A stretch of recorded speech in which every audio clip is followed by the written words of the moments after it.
Thank you.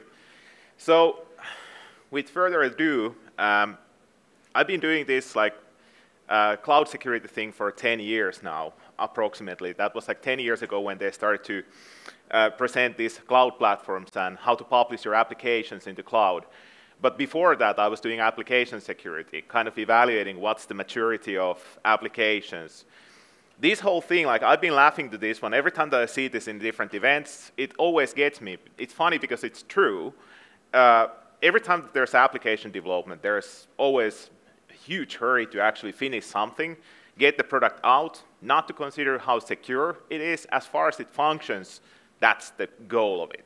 So when we do applications, any kind of applications, it doesn't matter if it's a web application, if it's something that is cloud-native application, just an application that you do for fun of it, there's a lot of code. And more code you add, more errors you're prone to make.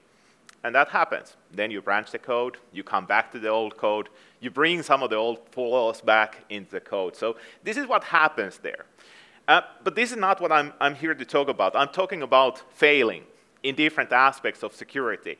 And yesterday, Patrick C. Miller had a good point that if you don't have those people that understand how those boxes with blinking lights are working, don't bother, don't waste your money for security. You need to start from education. So that's what I've been trying to do most of my career, explaining when I know something that I feel comfortable to explain. I come to these kind of events and talk about it. So forget about that I work for FORTINET. You see FORTINET logos in all of these slides later on, but that's who's paying my salary these days. So, a few examples. Earlier this year, there has been like 2 huge leaks of user credentials, usernames, passwords, social security numbers, and so forth. The latest one of these huge leaks was in February 15, 2019. The previous one was a little bit earlier in January. That was over 600 million user accounts, which was kind of serious. And always when I see this, I'm like, okay, what went wrong? Actually, I had to send my slides earlier because on the 1st of this month, there was also this Komodo hack. Komodo forums were hacked. 245,000 user credentials were taken out with 0-day, with just application flaw into it. So every time that there's like web application hack, you see that there's a lot of sites that are losing a lot of accounts. A lot of those accounts are overlapping. There might be users that are using different sites. They have the same username, same password in most of the cases. When you start analyzing, very few people actually use different passwords in different sites. They just use the same passwords because it's easier that way. The whole concept of password managers is still not really well understood. To be honest, it took for me a long time to realize that I don't want to know my passwords.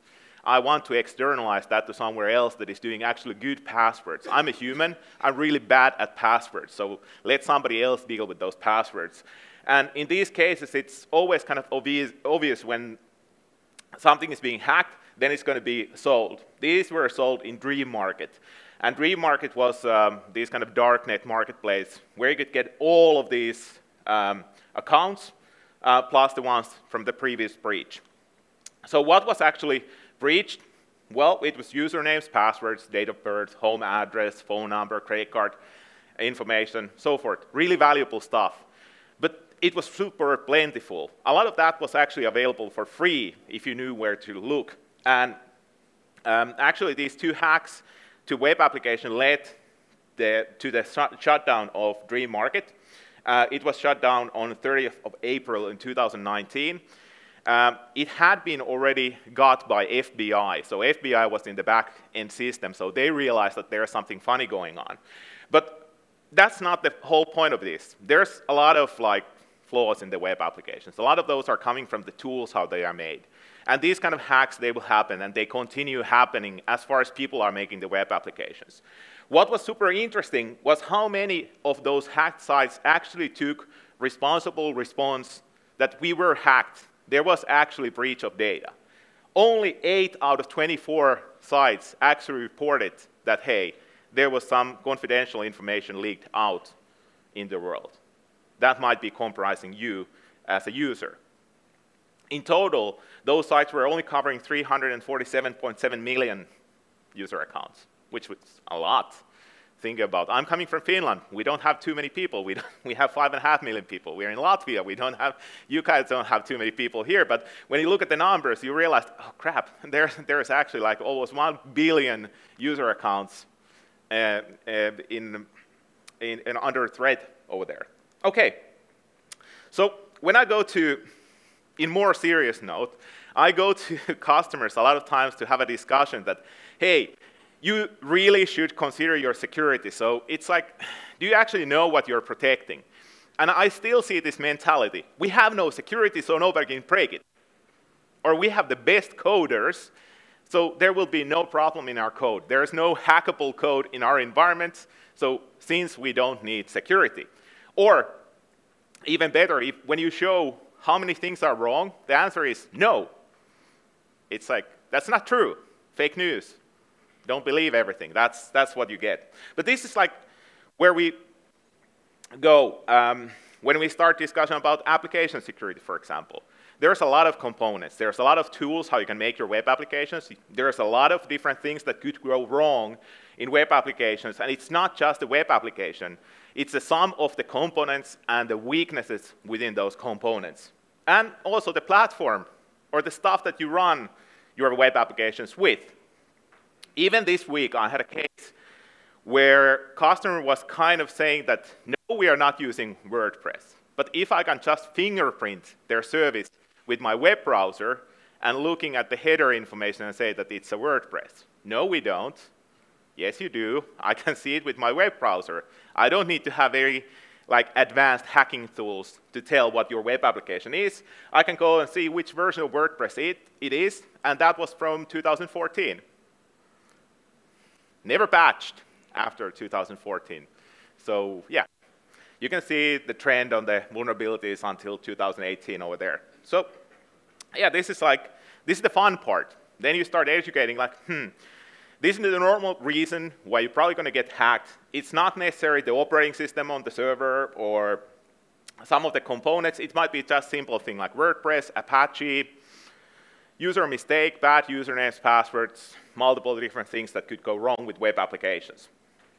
Then the second myth here, where a lot of customers go wrong, is that, hey, we are paying for the platform when they publish the web application, that we think it's actually secure. But nobody has dared to ask. Have you ever asked what kind of security measures you do for my website or my web service when I publish the web service? And the prediction there is that we pay a lot of money, so it must be included to that price. So if you have ever done any deals, there's normally some kind of listing what is included and what is not included to service. And when there's web hosting, many times it doesn't include security. In my time in web application security, OWASP Top 10 has been always a good guideline to see what are the things that could go wrong? What are the mistakes, the most common mistakes that you can find from web application? 2017 was the last time that this was released, or that this is the latest at the moment, but it has changed. So if you go to internet and compare 2013 to 2017, still the same things. Sometimes we just have to combine things in OWASP Top 10 to get some new categories in. But injection still works. 90% of the time, if somebody's asking, could you audit the web application that we have, injection works. It doesn't really need to, you don't need to be a guru. There's a YouTube video for it. You can learn how to do injections by YouTube video. You don't need to be a guru of web applications. There's YouTube video to all of these categories and for the tools that you can find from Kali Linux to start doing pen testing and figure out, is there OWASP Top 10 vulnerability? But they still keep being there in the web applications. Even there is a good understanding that these lists do exist. So what web applications? There's plentiful set of tools. There is very rapid deployment going on with web applications currently. And even more so since there is cloud platforms existing. There is very common user experience that is being at least tried to produce by producing these web applications in a certain way. then to engage the users in web applications. So if you look at most of the successful new businesses, they are going for web applications. Most of the business starts from the cloud platforms and with web applications these days.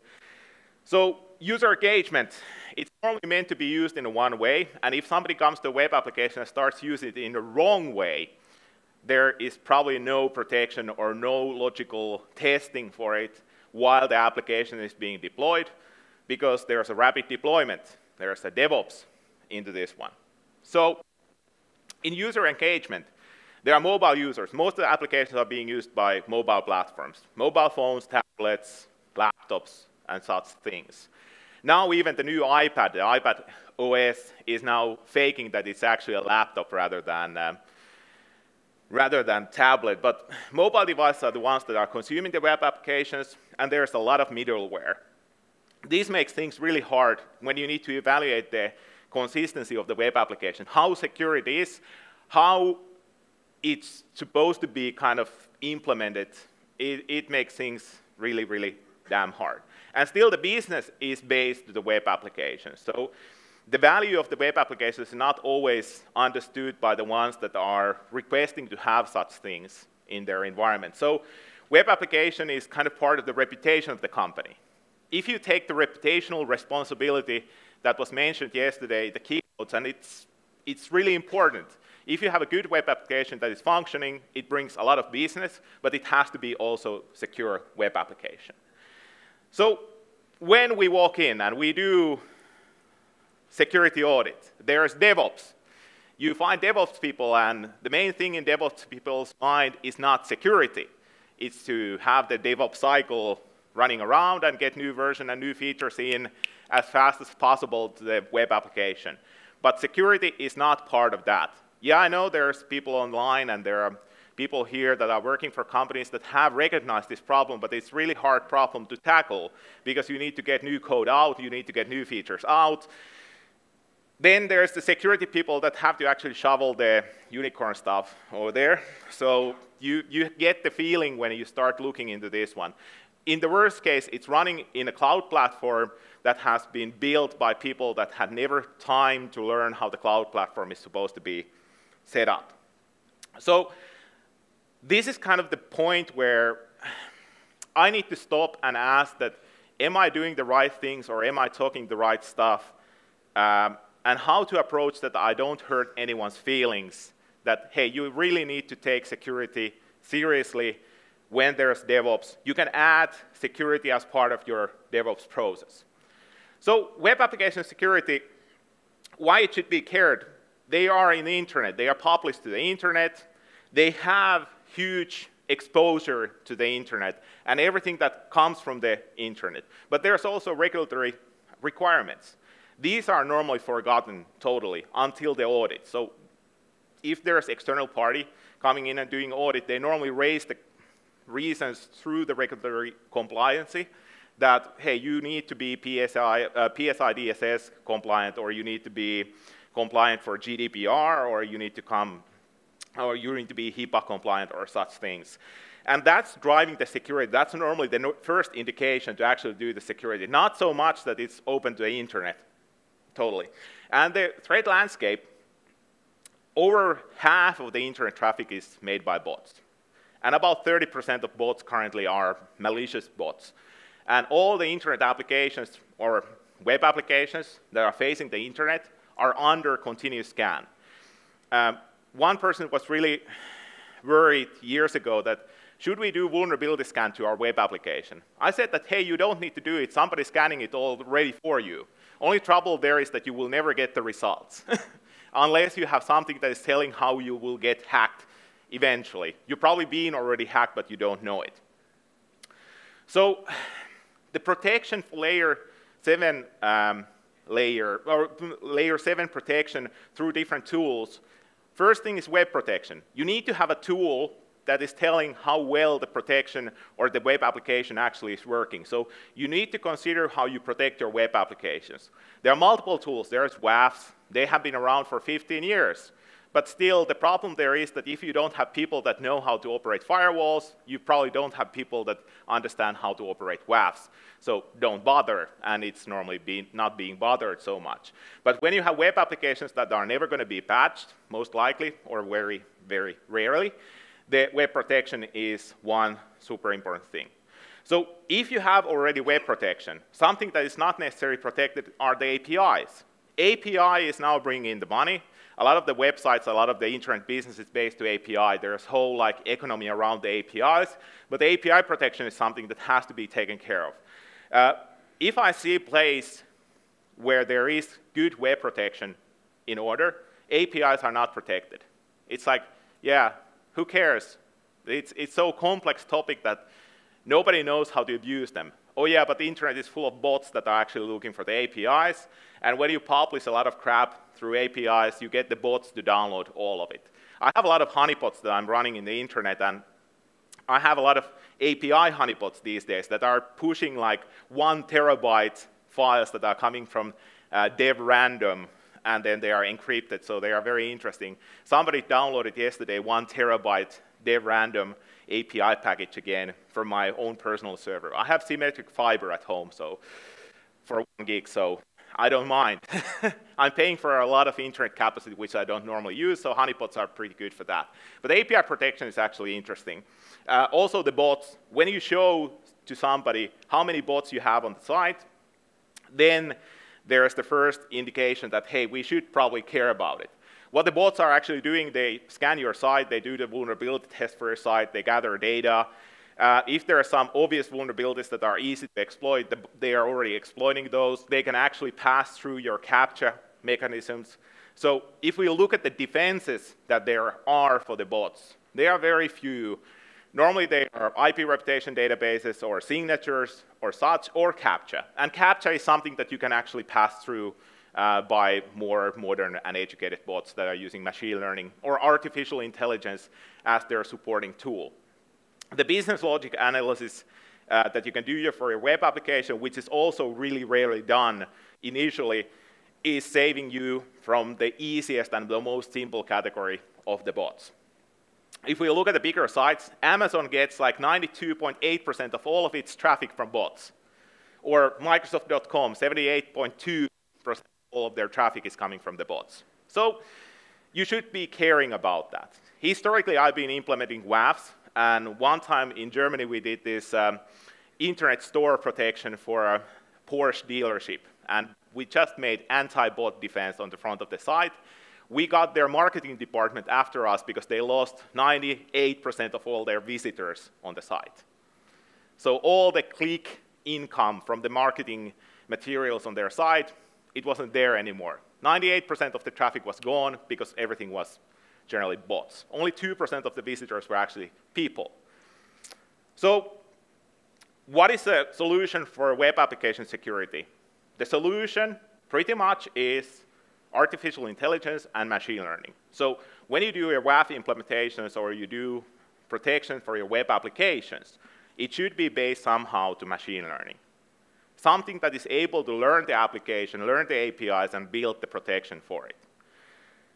There are a few products out there in the market that can do this, but still, the main reason why these do exist is because it's considered to be a really difficult topic to handle by people. The applications are changing, there are DevOps, there are these kind of things that you need to really recognize as important topics. And there's also framework for this. This has been around for ages. There's an NIST model that you could have done already. And if you follow NIST model for any digital security environment, you are pretty damn safe already with this. Going from identifying the attack surface to protecting against the known threats to unknown threats to rapid response and to the trust assessment, and you do this continuously to your web applications or to your cloud environment. This is keeping you pretty safe. So where I'm going from here is to point out the machine learning itself has a lot of benefits. So machine learning is kind of doing already the NIST part, but it's doing a lot more. It knows the web applications, it knows the environment where they are running. So you should definitely put some effort to understand how you can leverage the machine learning as kind of enhancement. It's not a people replacement, it's enhancement for those people that are taking care of their security. Then the second topic, kind of here is the cloud security part. We made this cyber security survey some time ago with Forrester. This was initially for operational technology, but there we got already good feedback that there has been a breach within the last 6 months, and this awareness to actually point out that how many times there has been breaches is now finally something that you can ask from companies, and those that actually do care about cybersecurity know how many times they have been breached, because they have mechanisms in place that they can tell how many times they have been breached. And a lot of companies, besides like outside of this, are still thinking that they have been breached, but they didn't have the right mechanisms in place. Or there has been people like Jenny visiting them, and they don't really know. There is no firewall for this social engineering part. So what happens when there is a cloud? It's considered now new surface, but it's not. There are APIs, sure, cloud interconnection, containerized environments, and orchestrated systems. All those can be targets. And what we have learned during this year already, containers are under attack. Containers are vulnerable. They are not like magic bullet is fixing everything. Containers are problematic. All the automation things are problematic. And cloud is considered to be a very complex environment that is not fully understood.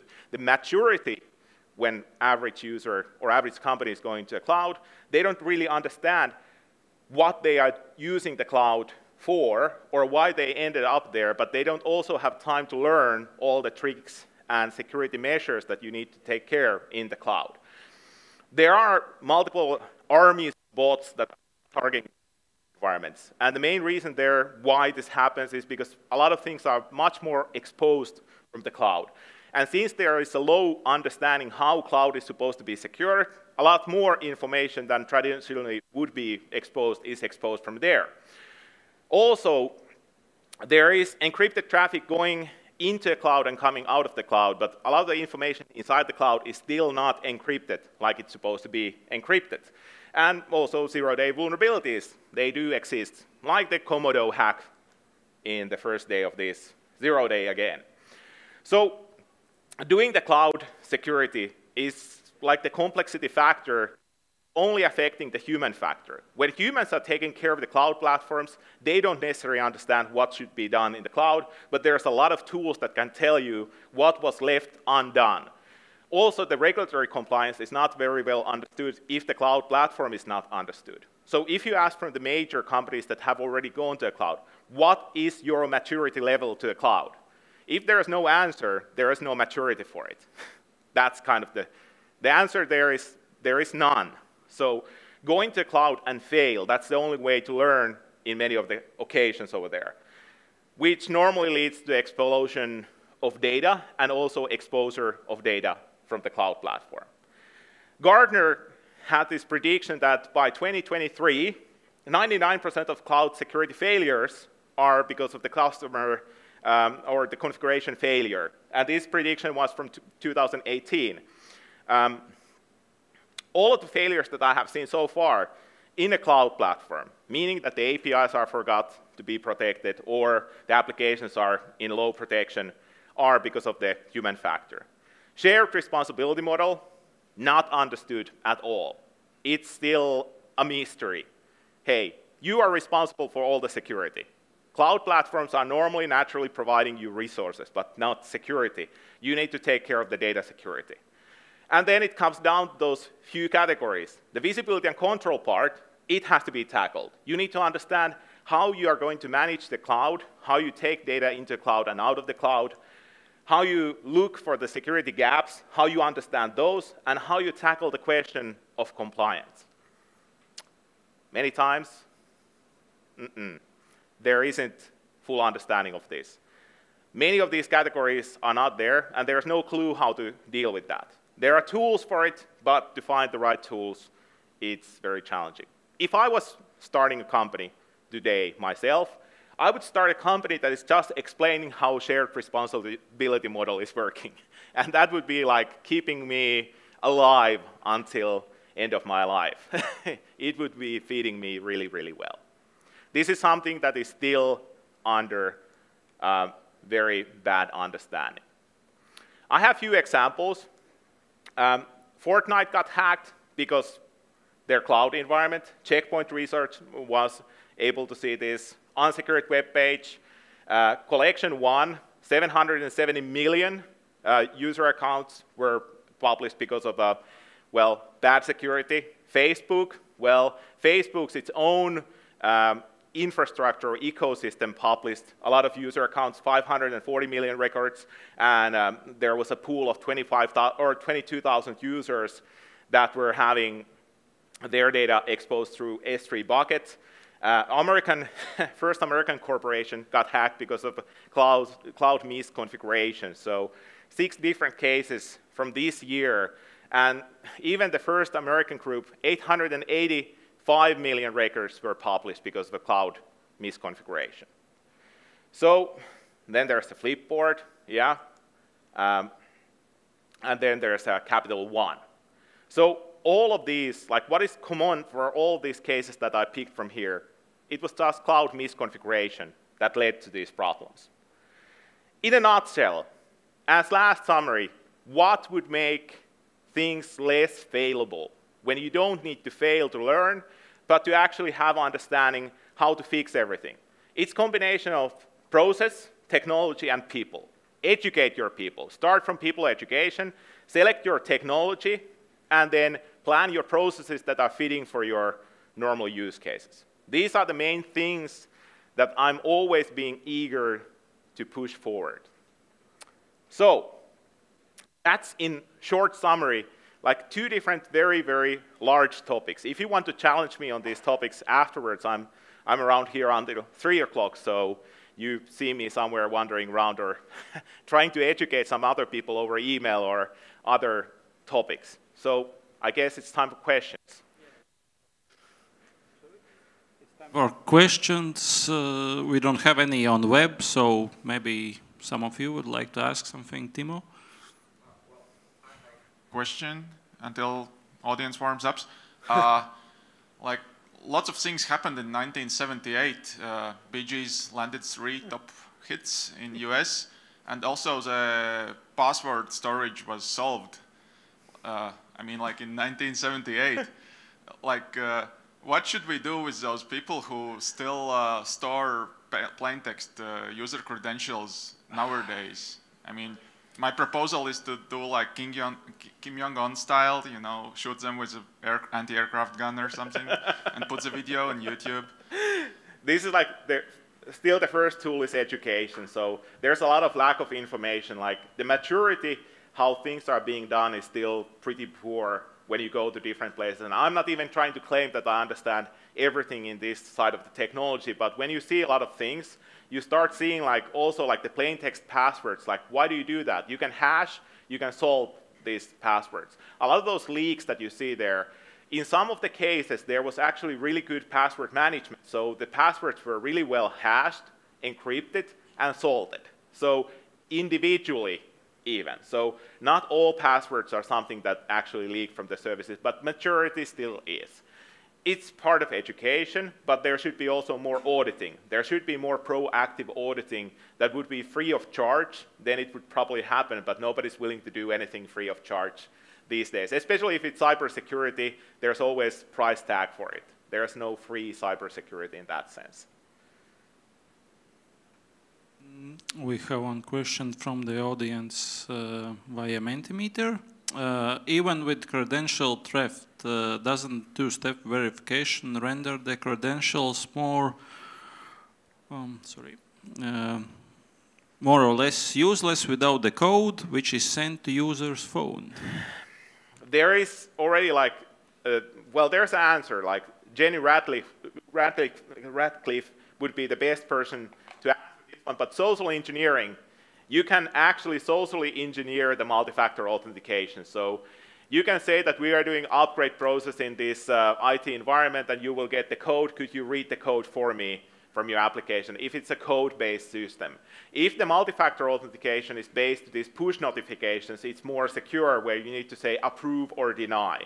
But in many of those cases, the same thing works. We are doing this upgrade and you need to approve the next pop-up that you will see on the phone, because the end user is more or less uneducated. I've been doing that trick a few times. Hi, it's Timo from the IT. We are doing this upgrade process, and you will get a pop-up in your phone. So when I know username and password for the MFA, I can just call up people and say that, hey, you need to approve whatever is being said on your phone. I can say that it's your mobile security solution from the corporation. So it makes things more secure. But still, we see a lot of systems that are just using plain username and password. If you look at the Citrix hack from the last year, that was just because of poor password management. It was just usernames and passwords for Citrix core systems at the end of the last year. And that's a company that is also producing multi-factor authentication, so there shouldn't be an excuse why these things are not being done there. It's more carelessness, or the situation that we have no security, so you can't break the security. It comes back to that dilemma over there. We have one more on the web. Are there any open source basic web app security audit tools you can recommend? Well, yeah, there's OWASP Top 10. It's having OWASP Top 10 ZAB. Then there's Burp Suite. Burp Suite is actually free of charge to a certain point. So Kali Linux is full of tools these days. If you don't know how to set them up on Linux, you can just go and download Kali Linux, and you have a lot of good auditing tools available. There's also vulnerability scanners. So if you want to do vulnerability scan to your web application, there's Skipfish that you can get free of charge. Only limitation is that it only works over IPv4 at the moment. But yeah, Kali Linux is full of them. And if you just go to YouTube, you have a lot of videos how to use those tools. So you don't need to go to expensive trainings. You just watch YouTube videos, and you have to get like the basic idea how to use those tools. They are available for everybody. Thank you, Timo. Yeah, thank you very much.